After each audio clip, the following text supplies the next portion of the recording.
praise the Lord, all you Gentiles. Laud him, all you people.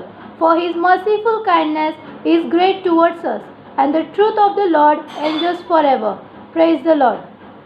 With this beautiful memory text, I would like to welcome each and every one of you for this Vespers meeting. To begin our Vespers meeting, for our opening song, let us all turn our hymnals to song number 312.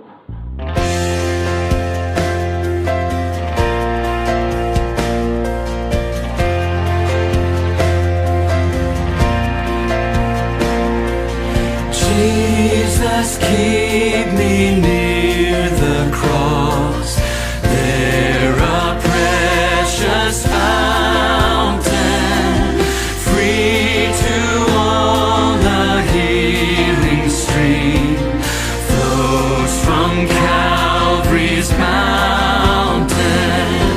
In the cross,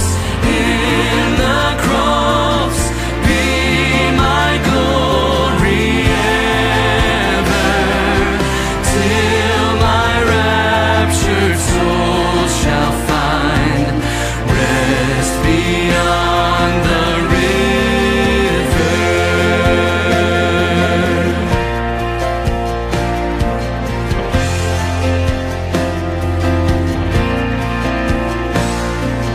Near the cross a trembling soul, love and mercy found me. There the bright and morning star sheds its beams around me. In the cross, be my glory ever, till my raptured soul shall find rest beyond the river.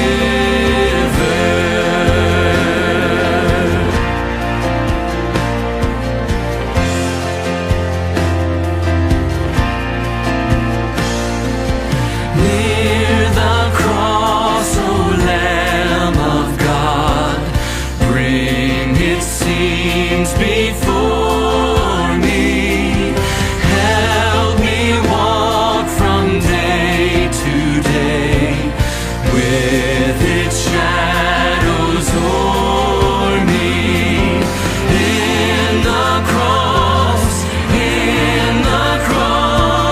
be my glory ever, till my raptured soul shall find rest beyond the river.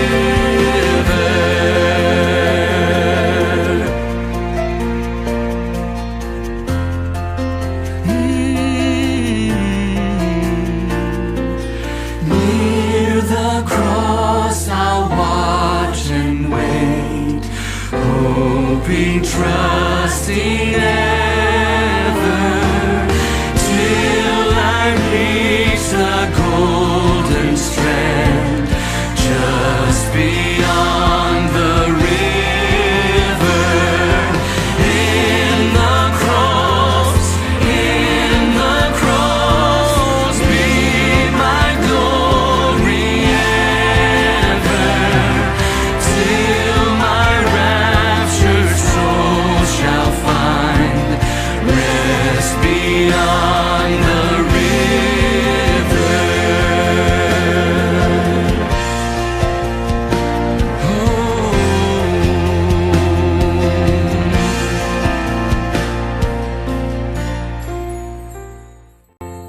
Let us all pray.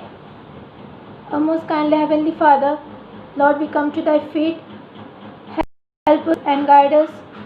Lord, as we have entered in the Sabbath hour, help each one of us to obey faithfully the Sabbath day, Lord. Help all of us and guide us and bless us, Lord. Lord, as we are sitting in our houses and praying to Thee, Lord, please accept our worship in Thy kingdom.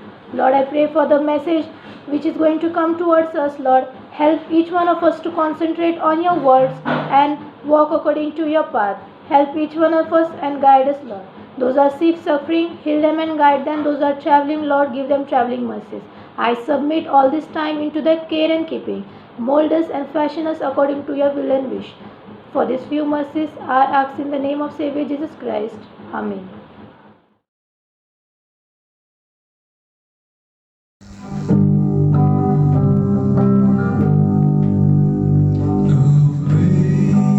Amazing grace, how sweet the sound that saved a wretch like me. I once was lost, but now I'm found.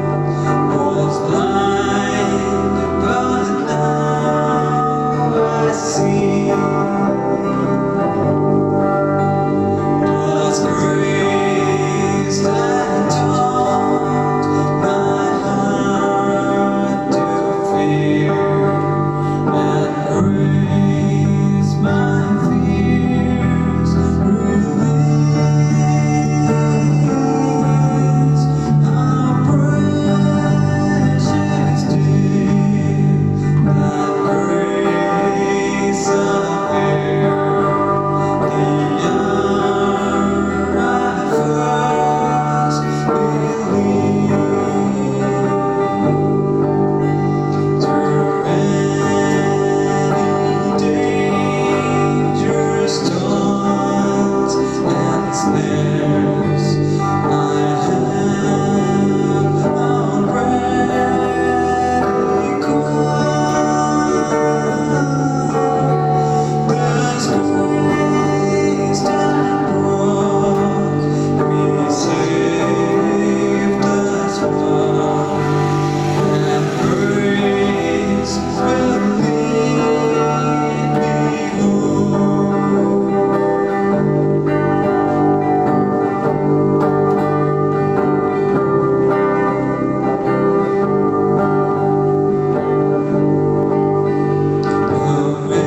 Amazing grace, how sweet the sound that saved a wretch like me.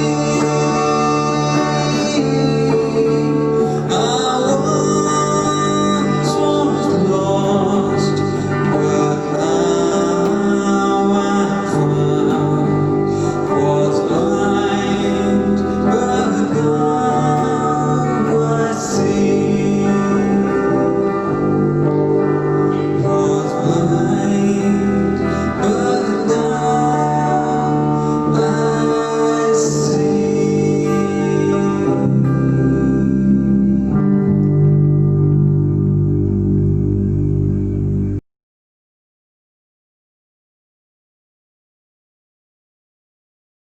Good evening and happy Sabbath, everyone. Greetings to you all from the Maninagar Church too. It is a blessing for me to stand and speak today to you all from the throne of God. The world is facing a big pandemic today, and though it is a giant in front of us in our running lives, and it has been devastated for all of us, but let's not forget that God is more mightier than the big pandemic that we can see. Before I start with my message, shall we all have a word of prayer? Let's pray. Our most kind and gracious, loving, living to Heavenly Father, thank you for the Sabbath hour that you have given to us in our life. Thank you for taking care of us throughout the week and gathering us here, dear Lord, from our homes. Father in heaven, today as I speak for you, let every word that comes out of my mouth glorify your name. In Jesus Christ's name we pray. Amen. The title of the message today is Reign of Sin or Reign of God's Grace, a choice given to mankind. I'll repeat the topic. Reign of sin or reign of God's grace, a choice given to mankind. Yes, I'm using the same word reign that we have known since many ancient times. This is a word that has come to our knowledge when the kings used to rule over their kingdom, when they used to rule over the people their slaves, their community, and many more things. Yes, I'm talking about the same word reign. Reign, if we see the meaning of it, it literally means to rule as a king. And that is what is happening today in our daily lives, that we are letting the so-called word sin to rule over our lives. If we have to personify sin, then we can say that sin is a very, very stubborn ruler who is constantly trying to rule over man. But nevertheless, sin is trying to rule over us. God, with His grace and mercy, has given us the power of choice, that we can choose whether we have to take the path of sin or whether we have to choose God as our personal Savior. Paul has very clearly tried to make us understand that God has given us the power to choose, and we can prevent the sin to rule over us, and this can happen when we accept God through the faith and by loving Him more. Sin is trying to rule over mankind, and it is trying to take away from God and from God's commandments to be followed. But when we put our will with God's will, then sin can no more rule over the mankind, because that is the time when God takes control of our life, our bodies, our souls, and even our thoughts and actions. And that is the time when the Spirit works within us. And the result that we can see is that our affections will be centered towards Christ, and our thoughts will be in harmony with Jesus Christ. Now the book of Romans even talks about the lusts. Lusts means desires, and desires can be good and desires can be bad. As I already said, that desires can be for good things and desires can be for bad things too. And these bad desires can be so strong and can be so irresistible that we cannot fight against it on our own. But we can surely fight against all these bad temptations with the help of Jesus Christ. And this doesn't mean that we have bad desires in our life and we are falling for the temptations and there is no escape for us to come out of it. But dear church members, God has already made a way for us. We just need to focus on it and to really look upon God for our help, as it has already been assured in the book of Romans chapter 6 and verses 14. Sin shall not have dominion over you, for ye are not under the law, but under His grace. This clearly means that when we accept Jesus Christ as our personal Savior and we decide to get baptized, that is the time when Spirit is going to work on us and we can really come out of this sinful life. And when a person is baptized, that means he or she is now living unto God. That means God is now the center of his or her life. And when a person who is baptized serves God and pleases God, the same person cannot serve sin at the same times. Which means now that the person is alive unto God through Jesus Christ. When we turn our Bibles to the book of Romans chapter 5 and verse 20, Paul has made a very powerful statement. He says that, "But where sin abounded, grace did much more abound." He is making a point for us, for you and for me, that no matter how much sin we do or no matter how terrible the results of sin are, God's grace is sufficient to deal with it. And therefore, dear church members, Paul shows that although sin has led to death, God's grace through Jesus has defeated death and has given us eternal life. Until now, we saw the reign of the sin. And now let's see the reign of God's grace over mankind. When a person is baptized, the person lives under the grace of God, because now the law is written in his or her heart, and God's Spirit is allowed to guide his or her steps. Accepting Jesus Christ as the Messiah, being justified by Him, being baptized into His death, having the old man destroyed, rising to walk in newness of life, These are the things that will dethrone sin from our life. In the book of Romans, chapter 6, Paul has justified as to why a person should not sin after being baptized. He says that when a person comes out of the water of baptism, the water of baptism represents a burial ground, a burial of the sins. The old man of sin, that is the body committing sin, the body dominated or ruled by a sin, has been come to an end. The body of sin is destroyed, and so that we no longer serve sin. In Romans chapter 6, sin is personified as a master who rules over his servants. The one who rises from the watery grave comes up as a new person who no longer can serve sin. He or she now walks in newness of life. Christ, when he died once and for all. And therefore, now he is alive forevermore. So, as Christians, when we are baptized, we have been died to sin once and for all and should never again come under its dominion. Of course, we all know as Christians that sin doesn't go out of our life automatically, but we have to struggle with it. And that is the time when we struggle with sin for overcoming it. That is the time when the Holy Spirit is working on us. In contrary to this, we have to remember one thing, that we should not define under the law.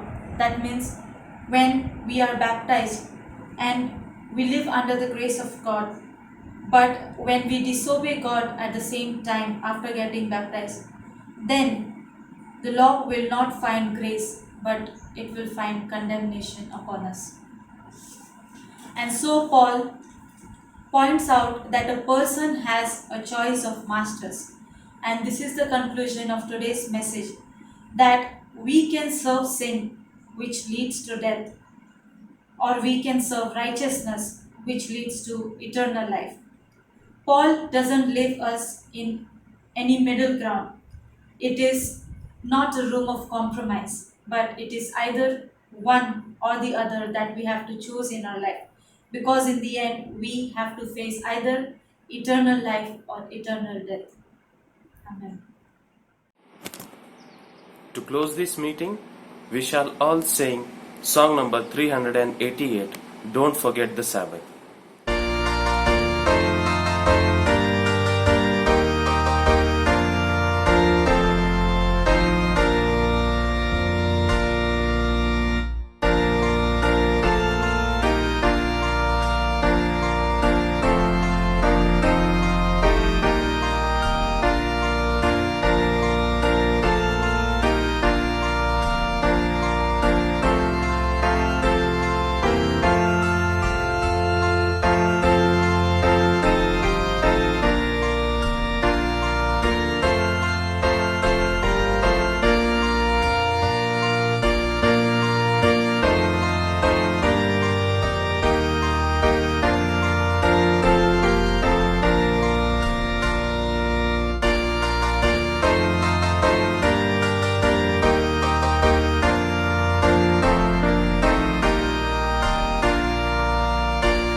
To close this Vespers meeting, we shall have the closing prayer. Let's close our eyes and bow our heads. Our most gracious Father in heaven, thank you, Lord, that you have given us this beautiful Sabbath. And we all come to you humbly, and we come to you in prayer. Lord, I ask you to please bless us and be with us throughout this Sabbath. At these times of difficulties and troubles, we ask you to please be with us. We ask you to please be with the people who are living outside. We ask you to please be with the hospital staff, the doctors, the nurses, the attendants, and all the people who are out there battling with this virus and who are on the front line of defense against this pandemic that is affecting the entire globe. We ask you to please be with the people who are infected and affected with this virus. We ask you to please stretch forth your healing hand and heal them, O Lord, so that they might get better and come to know about your grace.